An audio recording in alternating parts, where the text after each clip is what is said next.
ដឹកងាយដល់ហើយខ្យល់បក់ងាយបាយពីទឹកខាងជើង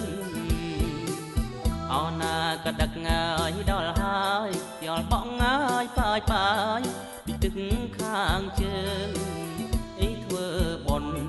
កឋិនភូមិយើងសង្សារមុំបងអើយប្រពៃណីសាសនាអើយធ្វើបុណ្យកឋិនភូមិយើងសង្សារមុំបងអើយប្រពៃណីសាសនាធ្វើទានមានចិត្តអាណិតសាមណេរចម្រើនអេតរេវិន័យធម៌អើយធ្វើទានមានចិត្តអាណិតសាមណេរចម្រើនអេតរេវិន័យធម៌អើយព្រះសង្ឃគង់ចាំព្រះវស្សាភាវនាមេត្តាអង្កាលបីខាអើយព្រះសង្ឃគង់ចាំព្រះវស្សាភាវនាមេត្តាអង្កាលបីខាសំពុទ្ធសាដកនឹងស្បង់ជីវរបរិខាអមត្រ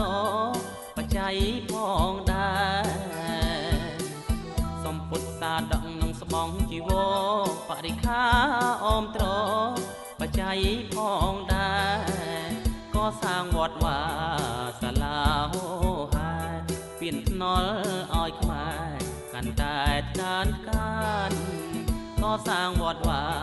សាលាហោហាពៀនថ្នល់ឲ្យខ្មែរកាន់តែតានកានធ្វើទានមានស្បង់ព្រះសង្ឃទទួលបរិស័ទណាយស្រស់ស្រួលបានបន់ក្រុមប្រាណើយ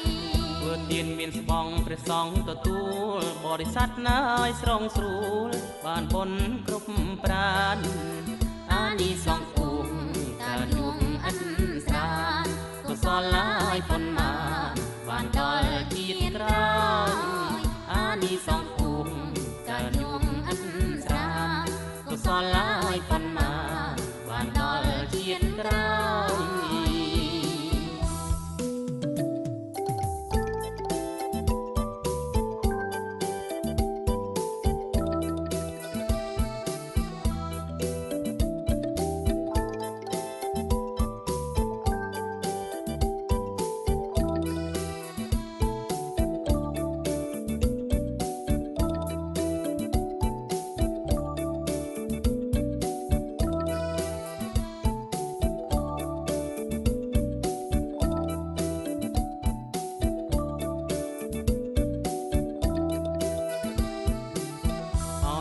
ក៏ដឹកងាយដល់ហើយខ្យល់បក់ងាយបាយ